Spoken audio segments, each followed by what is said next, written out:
What is going on, everybody? It is President's Day, and we are live. Check this out. You see the title in the thumbnails. Those of you who are watching. For those of y'all who are watching, I need y'all to, if you're my fitness people, I need y'all to turn around and go ahead and get into this chat because it's real in the field right now. So, what are we dealing with today? I am not a hater. There are techniques that are in the fitness industry that haven't been particularly tested that I am more than a fan of. If you have done P90X, you know P90X is real. If you have done things like Insanity, you know it's real. It's hard work. Yes, it may follow some sort of routine that may not be standardized, but the truth is that any form of exercise is better than no exercise. But one of the things that I'm going to touch on today is fitness gimmicks. So when I put in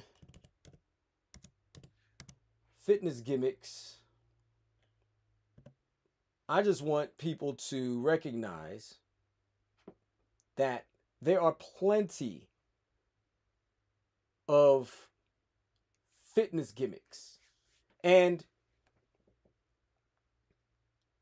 it's to the point now where it's getting ridiculous.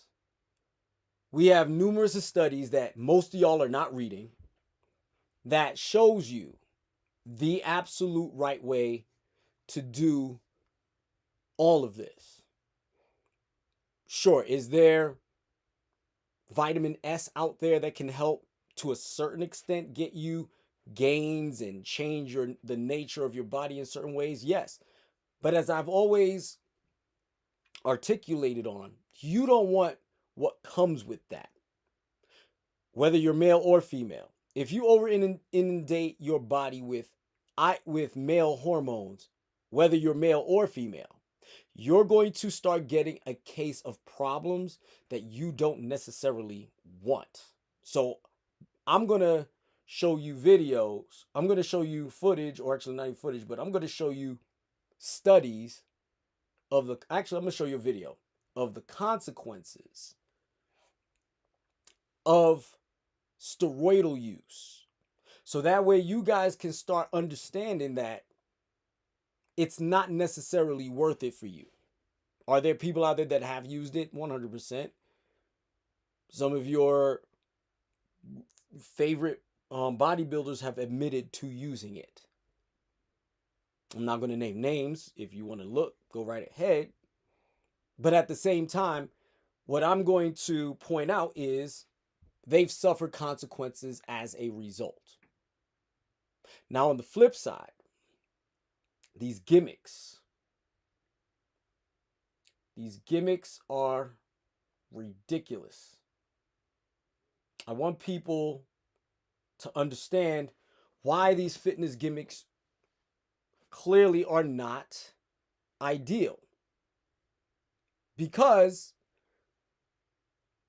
whether it's this or that, 99% of the time there is a negative consequence that comes with that type of extreme or gimmicky stuff.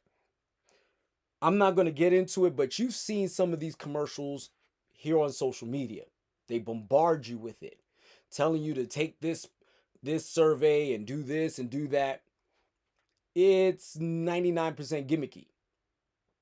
Now, what I will say is, depending on what your body type is, and there are 3 that we know of, absolutely, but I have clearly done some observational research, and I've lined it up specifically to understand that everybody has several different body types, but you also have several different heights. You have 3 different heights, 3 different body types, and you have an upper body and a lower body. How many of you have seen men or women with smaller upper bodies but larger upper bodies in proportion to their upper bodies?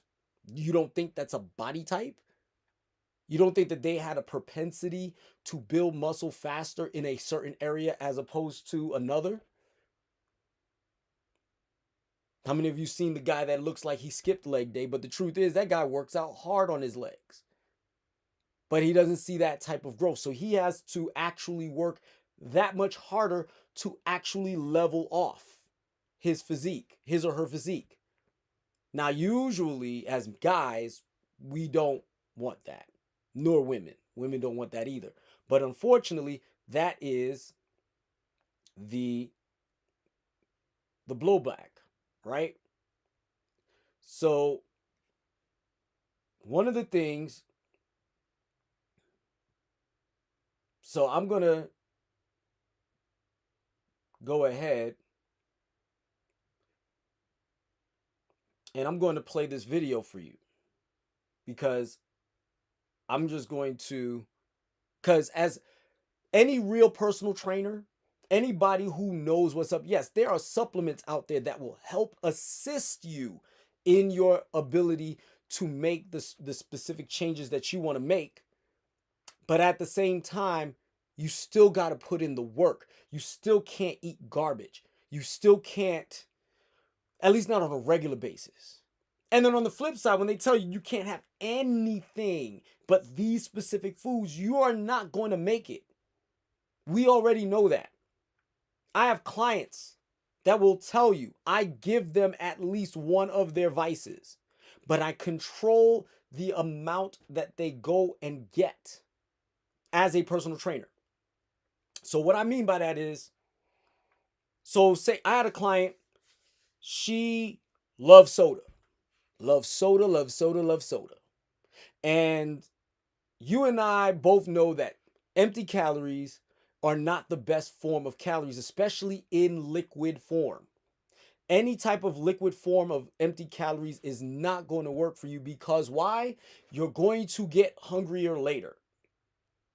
And all you did was add calories, and you didn't even satisfy the urge that you originally had. You were thirsty and you wanted something sweet, but once you drank it and it flooded your bloodstream and your body converted it into fat or glycogen, what then happens is it makes you hungry again, especially when your stomach empties fast, especially when all you did was drink soda. How many of you knew that salt makes you thirstier? It's one of the reasons why it's a staple of most fast food restaurants, is that they're aware that salt makes you thirstier. So what are you going to do? And since most of these soda corporations has either a monopoly on a fast food restaurant or they own fast food restaurants, what do you think you're going to do when you ingest one of the products that they're either associated with or that they own? What are you going to do? You're going to drink one of their products. There's a reason why they own water. There's a reason why they own seltzer water. There's a reason why they own the soda companies. There's a reason why they did that. Because they know that once you go to fast food X, they have a monopoly on the majority of your beverages. So because they own a monopoly on the majority of your beverages, you're going to drink one of their beverages sooner or later. It's almost guaranteed. It's almost foolproof. So now you ingest that, and then you go ahead and you end up going ahead and drinking more. But then when you drink more, again, sugar rushes to your brain, and then it makes you hungry again, eventually. And then when it makes you hungry again, it will tell on you.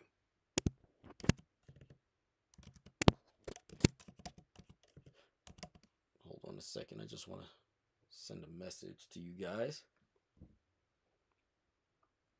But I'm going to let this video ride.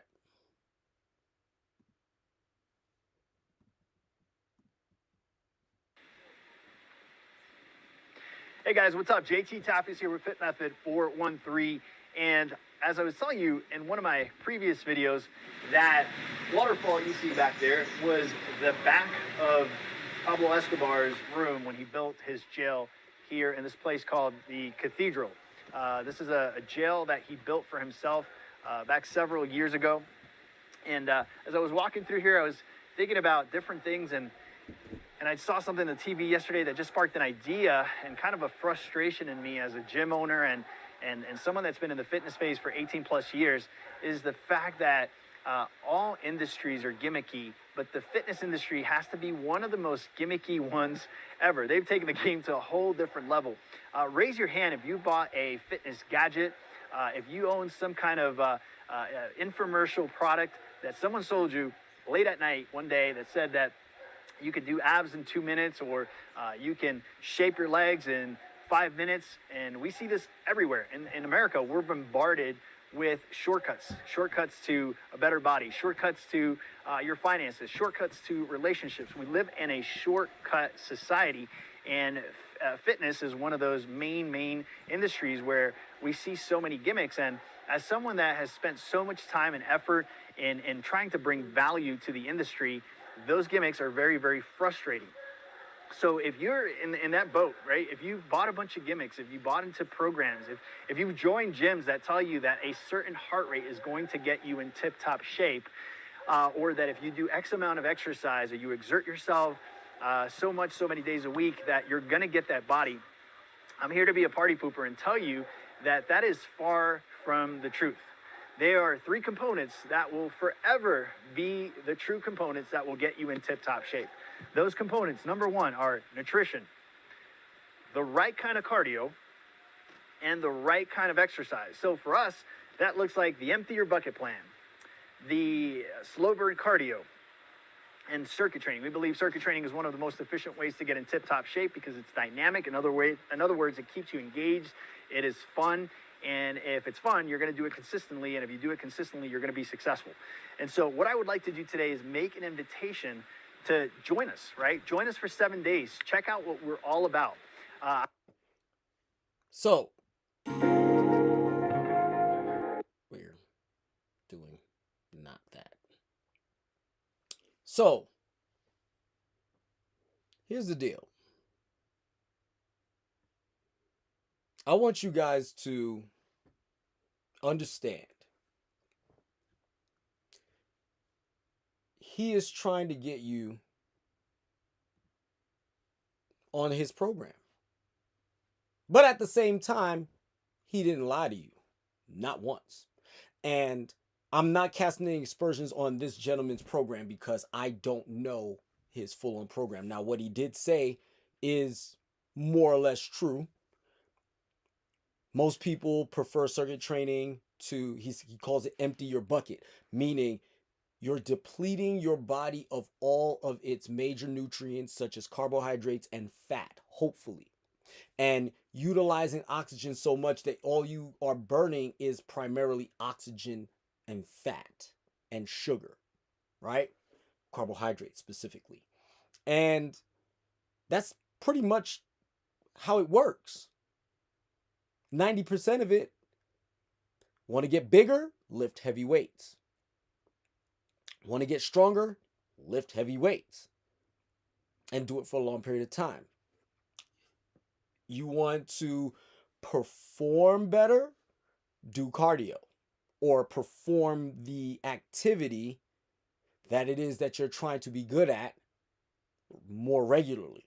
And with a level of intensity that you can appreciate. Now, obviously, there are different methods, attacks, and plans, and this gentleman has his own method, attack, and plan.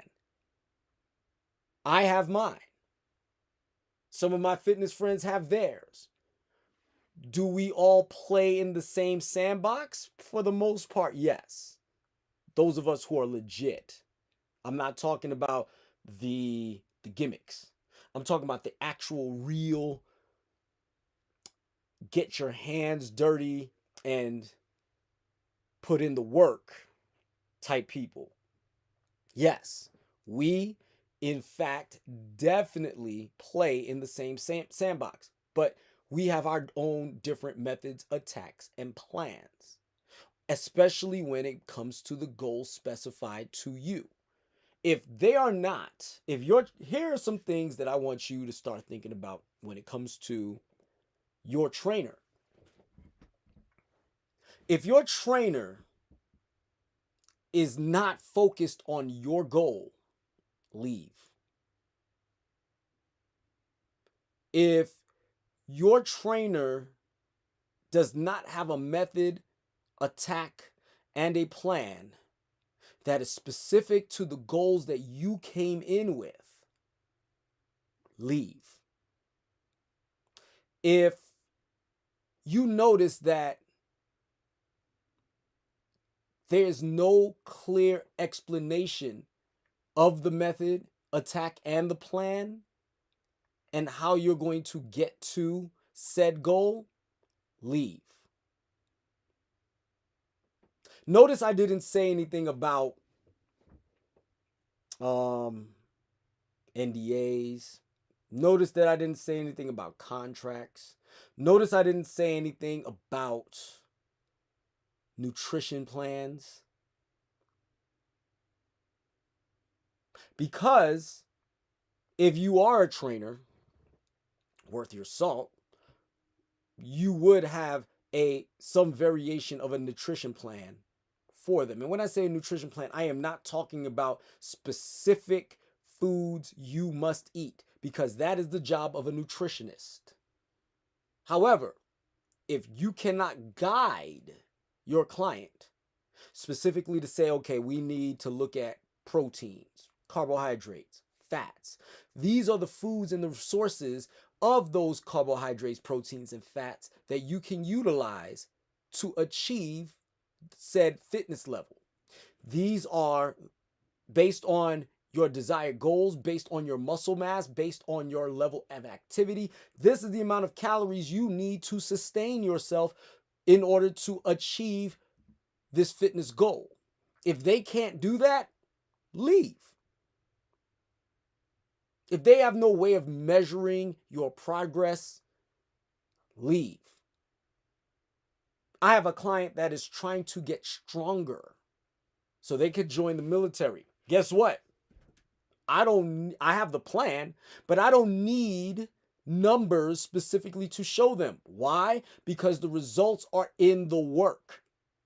When you're bench pressing 60, 70 pounds, when you couldn't even do a push-up coming into the gym, is that not the numbers of results showing you that the method, the attack, and the plan is working? When you couldn't perform at a certain level, but now you could perform at that level with extreme regularity without fail. That's within the numbers. That's proof positive. These little trinkets and foolishness that they try to get you to believe in regards to your fitness, it's just not a part of the lexicon.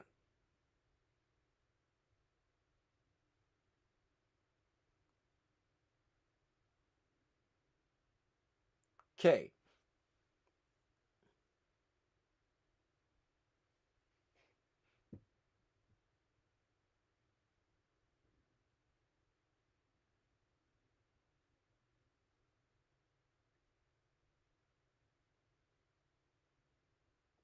I'm trying to.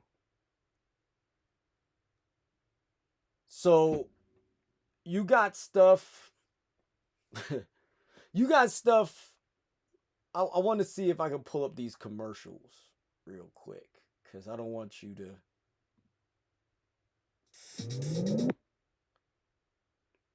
Hold on a second. I want to.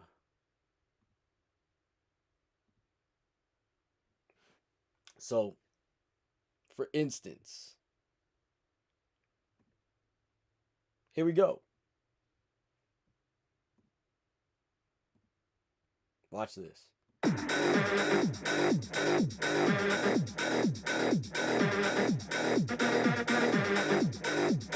Okay. First of all, we're on a mini trampoline. Now I'm gonna tell you something that should be of no surprise to you. If you go to a rehab facility, you will see these trampolines in there. But they're not being used on fit people or people with a level of fitness that this is going to work. And let me give you an example. So let's start with people who happen to be obese. You really think that you're going to jump on that mini trampoline and you're going to go somewhere? You think that's safe? It's not. Because you jumping on the trampoline, all it takes is you moving wrong one time and you're going down. And depending on your level of weight and depending on your proprioception, you might go down hard. That is a high risk for somebody that is clinically obese. I would never put my obese client who has no, first of all, I wouldn't put my obese client on it because I don't even know the weight capacity it can tolerate. Not that product. Now, there are trampolines that we use on athletes of massive sizes, football players, baseball players, and wrestlers and all of that. And we use it as a means sometimes to manipulate their balance. Make them stand on the trampoline with one leg and they're trying to catch a ball, or they're trying to maintain their weight while you push them in multiple directions. This is what we call proprioception, the ability to know where you are in space and adjust accordingly. However, who in shape is really going to jump up and down on a trampoline for 20 to 45 minutes? Who? Me ain't none, not a one. So who is it meant for? People who are not in shape. And if you're not in shape, chances are your proprioception is terrible. And if your proprioception is terrible, why would you get on this piece of equipment? Why would you even try? But I digress. Let's keep going. Oh yeah. Knee drives. For somebody that is obese, yeah, you're going to make it slightly easier for them to do this because of the recoil of the rebounding effect of the coils of the trampoline. But again, who needs this? The people that are in shape don't need this. They're not going to use that. They could do it on the floor. They don't need a trampoline to enhance their movement. But I digress. Let's go.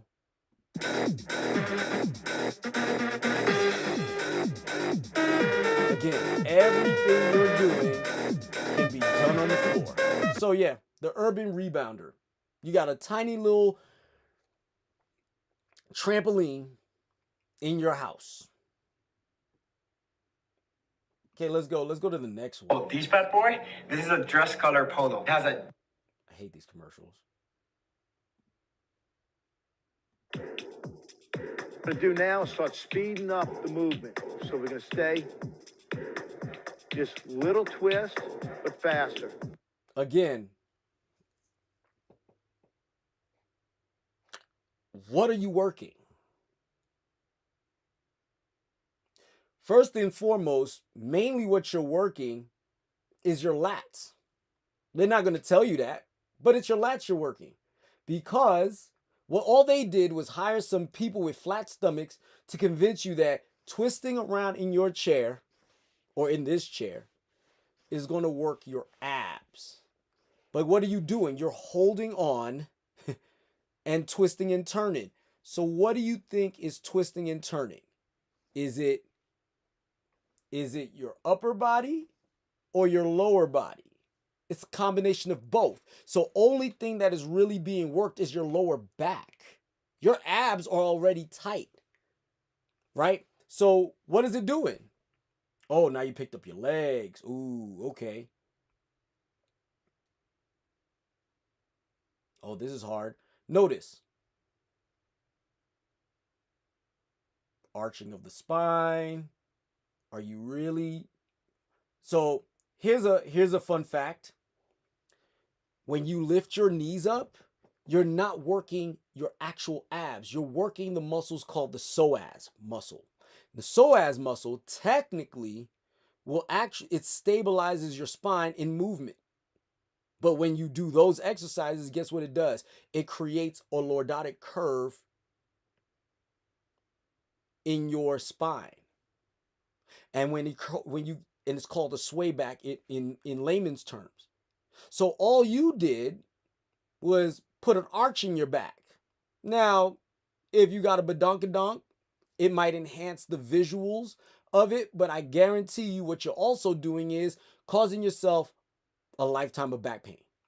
And what are you going to have to do in order to fix that? You're going to have to do actual planks.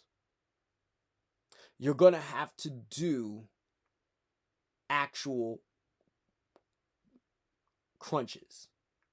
Crunches, not sit-ups, but crunches. To strengthen the rectus abdominis, which keeps you more upright, which therefore alleviates the stress that your psoas puts on your spine. You are going to have to release the tension on your psoas. You're going to have to stretch your psoas until you get your spine back in check. Okay?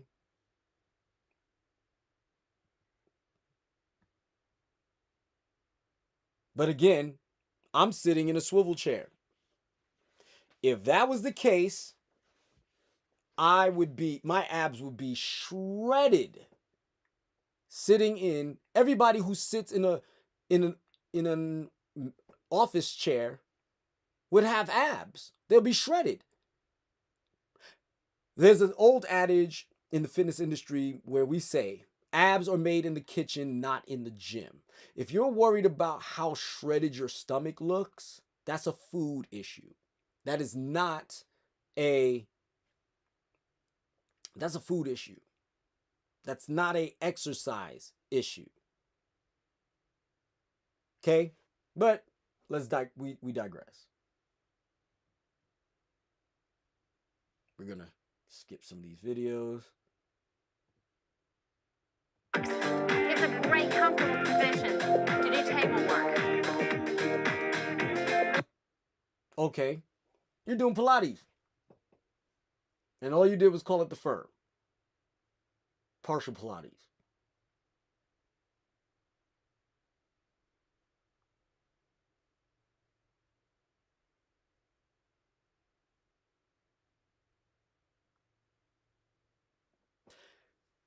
Yes, these are actual legit exercises. However, this is for people who are physically incapable of doing them on their own. But then you get all these weights and then you get these workout programs. And yes, it is going to get you to a certain point without a doubt. However, it is not going to get you to where you physically need to be. Okay?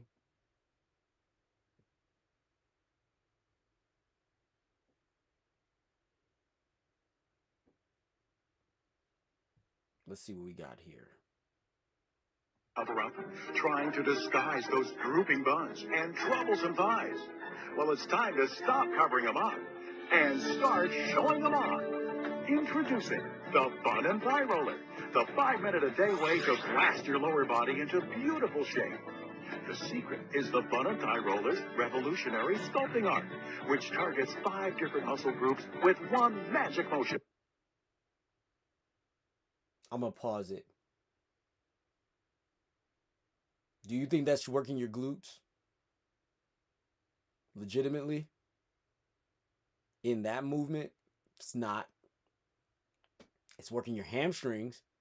Might be working your quads a little bit. But your glutes ain't getting no workout. Because you want to know why? Because there is no lifting of the hips based on the rocking of this movement. Look. First of all, the hips have not moved up. It moved back. Okay? Now, I'm also going to show some things that actually do work, that we do use in physical therapy or athletic training that does work. So they're not all fake. They're not all BS, but let's look at another one. と同じですね。ここで主な5つの握り方をご説明します。 So you have the body blade.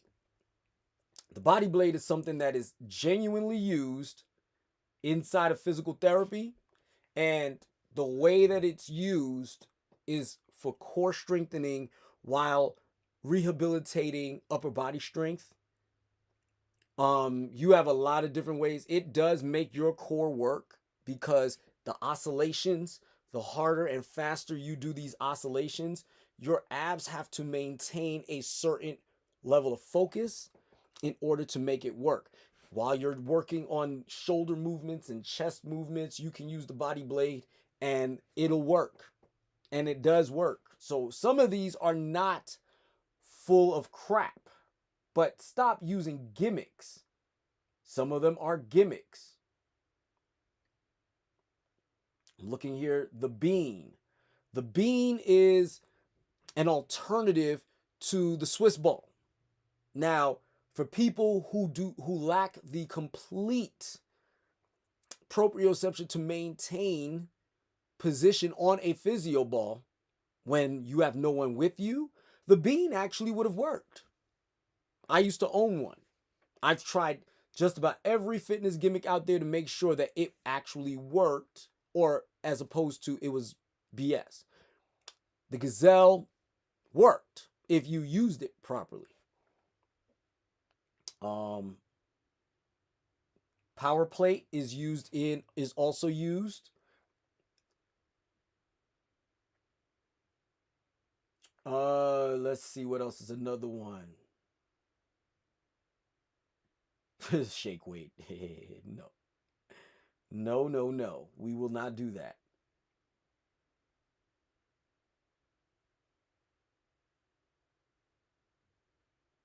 A lot of these had something to do with your abs. So, what's the solution? The solution is simple. Have a method. How are you going to go about doing it? Are you going to focus more on cardio? Are you going to focus more on strength? Are you going to focus more on endurance, muscular strength, muscular power? Are you going to figure out what fitness system actually benefits you most, or you are most adept to? So for some of us are strong and powerful, and that would probably be the best course of action for you to achieve the level of fitness that you want to achieve. Some of us are more endurance based. Do that. Some of us are just strong and we can lift and we have a lot of muscular endurance. So because we have that, that's okay too. These are all methods, right? The attack. How are you going to attack what it is that you're doing? Well, you could attack it by training this amount of time for this long. You could give yourself this amount of rest in between for each thing. You can focus on your agility and your quickness if that's what you're good at. if you have a supreme talent for that, if you notice that you could get through obstacles quicker than the average person, speed, quickness, and agility is your thing. If you notice that you're lacking it, you might want to train speed, agility, and quickness at least once a week. So that way you can feel some level of competence eventually. And then maybe, just maybe, you might enjoy it enough to do it more than once a week. You might do it twice a week. You might do it 3 times a week.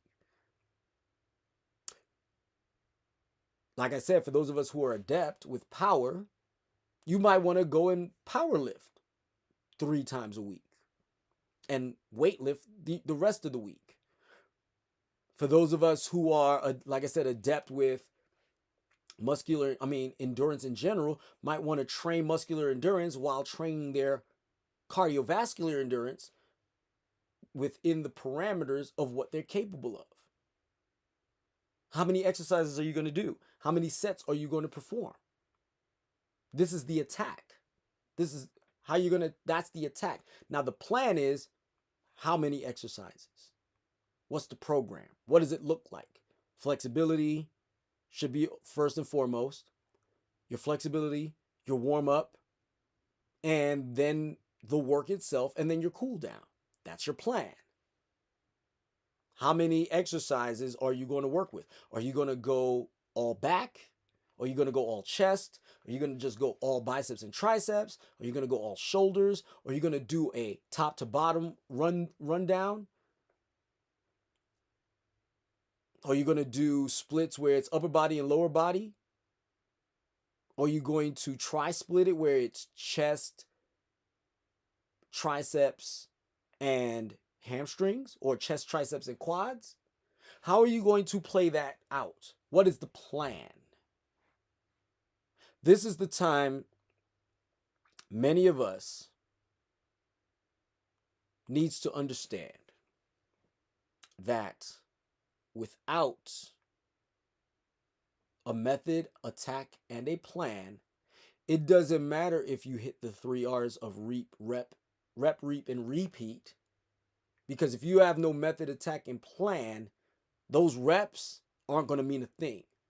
You're not going to reap any benefits, and you're not going to want to repeat it.